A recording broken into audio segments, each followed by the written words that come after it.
चुड़ैल पार्ट 1।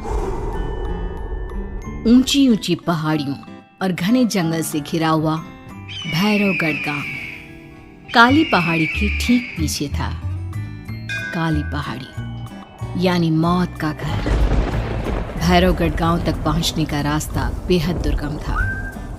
लगभग 24 घंटे घने तूफान और तेज हवाओं की वजह से वहां के वीराने माहौल की कहानियां लोगों के दिलों को दहला देती थी।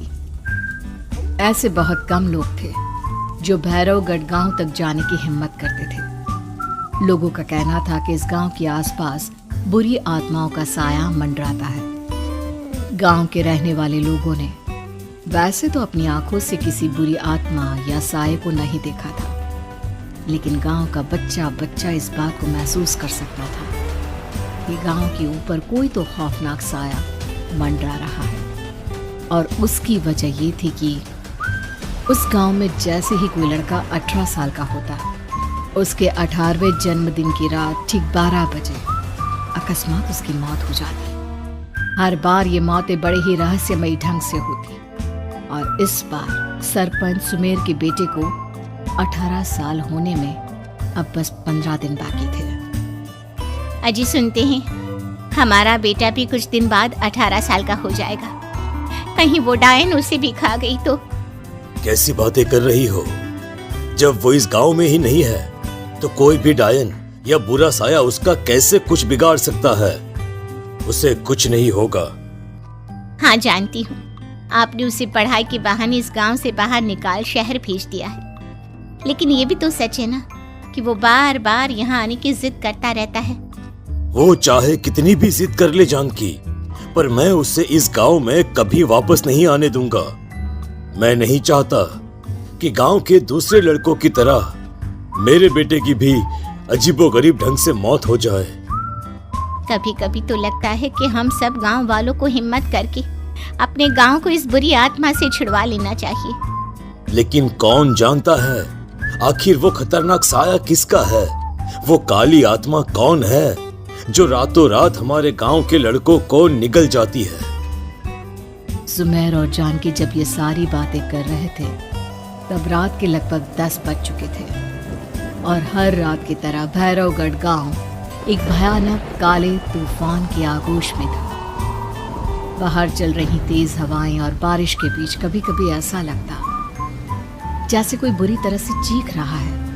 किसी के तड़पने और चीखने की आवाजें गांव के कानों में बार बार टकराती, पर वहां रहने वाले किसी भी औरत या आदमी के अंदर इतना साहस नहीं था कि वो अपने घर से बाहर कदम रख के उन आवाजों तक पहुंच सके। सो जाओ जानकी और घर के खिड़की दरवाजे कसकर बंद कर दो। अब जानकी सब खिड़कियां ठीक से बंद करने ही लगती है कि तभी उसे अपने घर के दरवाजे पर जोर जोर से खटखटाने की आवाजें सुनाई देती है। इन आवाजों को सुनकर जानकी और सुमेर के चेहरे डर से पीले और हाथ पैर ठंडे पड़ जाते हैं। जानकी, जानकी, इतनी रात कौन होगा? पता नहीं, ऐसा लग रहा है कोई बुरी तरह से दरवाजा खटखटा रहा है। अरे हाँ, पर किसी की आवाज भी तो नहीं आ रही। क्या करूं? दरवाजा खोल लूं या नहीं? कहीं ऐसा ना हो कि किसी को हमारी मदद की जरूरत हो।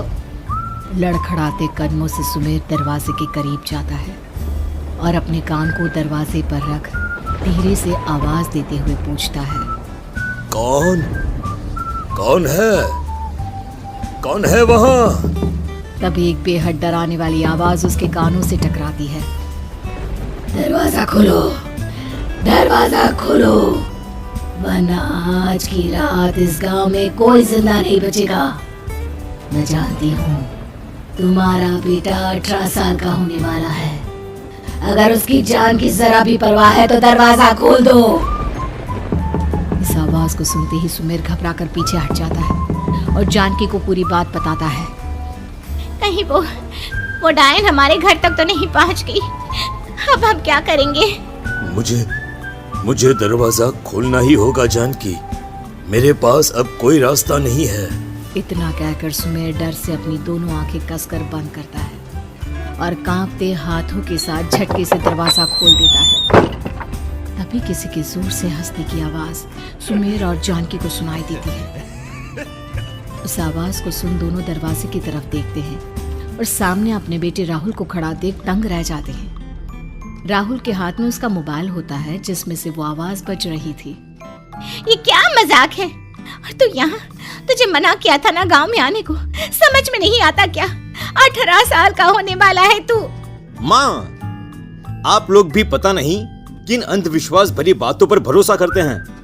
क्या मैं अपने घर नहीं आ सकता? आप लोगों से नहीं मिल सकता?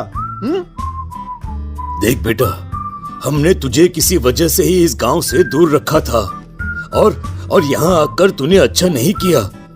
चल चल चल, मैं तुझे अभी के अभी वापस शहर छोड़कर आता हूँ। ओफो पापा, आप बेकार की बातों से परेशान हो रहे हैं। बाहर इतना तेज अंधड़ तूफान चल रहा है, कहीं जाने की जरूरत नहीं है। मैं बस आप लोगों से मिलने आया हूँ, कुछ दिन रहकर चला जाऊंगा। दिमाग खराब हो गया है इस लड़के का, नहीं जानता कि इस गांव में ये सुरक्षित नहीं है। किसने कहा था तुझे यहाँ आने को? ये आवाजें सुन, बाहर से जो आवाजें आ रही है तुझे सुनाई नहीं देती क्या? अरे माँ, जब जोर से तूफान चलता है, तेज हवाएं चलती हैं, तो इसी तरह की आवाजें आती हैं। ये बहुत नॉर्मल है माँ। नॉर्मल होगी तेरे लिए बेटा। 4 दिन शहर में पढ़कर आया है तो अपने माँ बाप की बात नहीं मान सकता।